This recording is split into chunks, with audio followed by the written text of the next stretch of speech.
बिस्मिल्लाहिर्रहमानिर्रहीम। आज की वीडियो में हम ये देखेंगे, अगर आपका इंटरव्यू लेक्चरशिप के हवाले से है, आपने कॉलेज के अंदर टीचिंग करनी है या यूनिवर्सिटी के अंदर, तो कौन से एक्सपेक्टेड क्वेश्चंस हो सकते हैं। आपने कॉपी पेंसिल लेके मेरे साथ साथ जहन चलाना है। ज़रूरी नहीं है कि आपके सब्जेक्ट फील्ड से मुतालिक तमाम सवाल होंगे, तो आपको ये सवाल हो सकते हैं। मिसाल के तौर पे आपकी नज़र में टीचिंग है क्या? आपने कभी किसी भी लेवल पे टीचिंग की है? क्या एक्सपीरियंस है आपका? टीचिंग का मकसद क्या होता है? कॉलेजेस क्यों कायम होते हैं? कॉलेज की एजुकेशन देने का मकसद क्या है? क्यों कॉलेजेस कायम किए जाते हैं? उनका विज़न और मिशन क्या होता है? वो क्या चाहते हैं? क्या कॉलेज एजुकेशन का माशरे से, किसी कौम से भी कोई ताल्लुक़ है? और एजुकेशन पॉलिसी के बारे में आप क्या जानते हैं? पाकिस्तान में कितनी एजुकेशन पॉलिसीज़ आ चुकी हैं? हायर एजुकेशन क्या चीज़ है? इसके अलावा स्टूडेंट की साइकोलॉजी से मुतल्लिक आप क्या जानते हैं? मुख्तलिफ़ एज ग्रुप के लोग, मुख्तलिफ़ IQ के लोग, इनको एक ही क्लास में आप कैसे पढ़ाएंगे? क्लासरूम मैनेजमेंट क्या चीज़ है? क्लासरूम डिसिप्लिन किस चीज़ का नाम है? और एक टीचर को कैसा होना चाहिए? और एक टीचर रोल मॉडल अगर आप कहते हैं, तो उस रोल मॉडल के अंदर क्या क्या खूबियाँ होनी चाहिए? तो इससे रेलिवेंट आप अपना भी जहन साथ साथ चलाएं कि और इससे रेलिवेंट क्या सवाल आ सकते हैं। मिसाल के तौर पे आपसे ये पूछा जा सकता है कि दो कौमी नज़रिया क्या है, और आप पाकिस्तान के एजुकेशन सिस्टम के बारे में क्या जानते हैं? इसमें खूबियाँ क्या हैं, इसकी ख़ामियाँ क्या हैं? अगर ख़ामियाँ हैं तो इनको किस तरह से इम्प्रूव किया जा सकता है?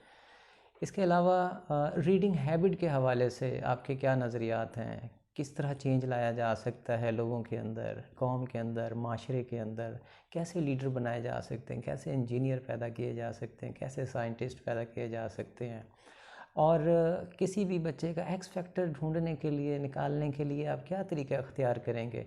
आपको पता चलेगा कि इस बच्चे के अंदर डॉक्टर अब्दुल कदीर छुपा हुआ है मुस्तकबिल का, इस बच्चे में अमजद इस्लाम अमजद है, इस बच्ची के अंदर परवीन शाकिर मौजूद है, ये आर्टिस्ट है, और ये लिख सकता है बहुत अच्छा, ये बहुत अच्छा परफॉर्म कर सकता है, परफॉर्मिंग आर्ट्स, ये इसका एक्स फैक्टर ये है, इसका एक्स फैक्टर ये है। ये किस तरह आप दौरान तालीम जो है ना, उनको सजेस्ट करेंगे? कैरियर काउंसलिंग के बारे में आप क्या जानते हैं? टीचिंग मेथडोलॉजी आपकी क्या होगी? इसके अलावा आपकी कोई अपनी फेवरेट बुक, आपको खुद किताबें पढ़ने का कितना शौक़ है?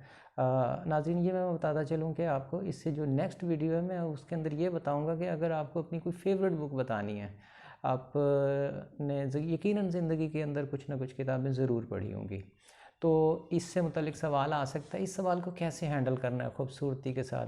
याद रखें, वो सवाल जिसमें कुछ चंद जुमले भी बोलने का मार्जिन है, आपके लिए ब्लेसिंग है। आपके पास खुल के बोलने का मौका मिल जाता है, आपकी झिझक दूर हो जाती है, आपका डर दूर हो जाता है, आपके अंदर एतमाद आ जाता है, आप 5-7 जुमले बोलते हैं, इंस्पायर करते हैं। अगर आपके वो इंस्पायरिंग जुमले हों तो वो ग्रिप कर जाते हैं इंटरव्यू पैनल के सामने। इसके अलावा आपको करिकुलम के हवाले से सवाल किए जा सकते हैं। एजुकेशनल एवेल्यूएशन सिस्टम जो है, मेजरमेंट और टेस्टिंग क्या चीज़ है? किस तरह से हम एक बच्चे को जज करते हैं? एजुकेशनल रिसर्च किस चीज़ का नाम है? ऑनलाइन फ्री डेटाबेसेस कौन कौन से हैं? HEC के डेटाबेसेस कौन कौन से हैं? इसके लिए आपको घर बैठ के तैयारी करने की ज़रूरत नहीं है।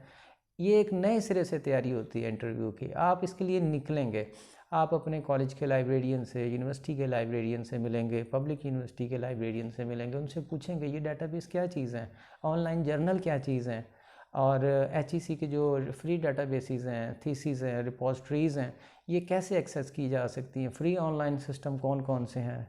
तो ये आपको एक अच्छा लाइब्रेरियन बता सकता है। इसके अलावा आप सीनियर टीचर से मिल सकते हैं, आप किसी प्रोफेशनल कोलीग से मिल सकते हैं। आपकी जो क्लासों में जो सीनियर लोग थे, वो किसी पोजीशन पे लगे हुए हैं, उनका एक्सपीरियंस आपसे ज़्यादा है, उनके पास जाएं, इंटर्नशिप करें, कहीं ना कहीं पढ़ाने का एक्सपीरियंस लें। इवन आपको किसी एकेडमी में पढ़ाना पड़े, आपको होम ट्यूशन लेनी पड़े, तो आप ये ज़रूर करें, सिर्फ एक्सपीरियंस के लिए, सिर्फ पैसे के लिए नहीं।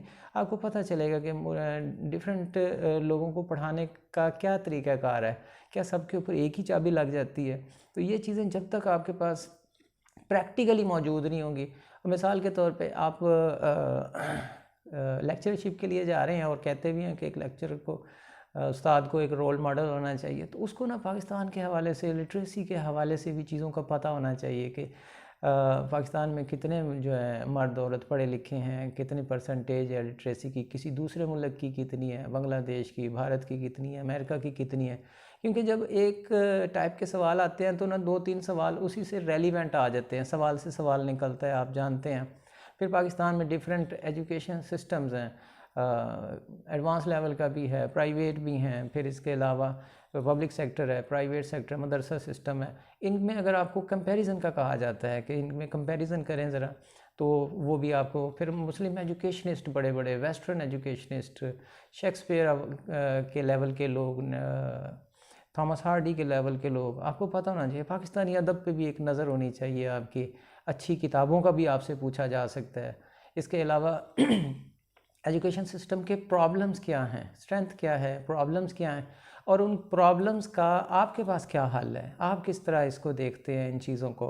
इन्हीं महदूद वसाइल के अंदर रह के कॉलेज के अंदर कभी क्या आप कुड़ते ही रहेंगे ज़िंदगी भर के कि काश हमें ये दिया जाता, काश हमें वो दिया जाता।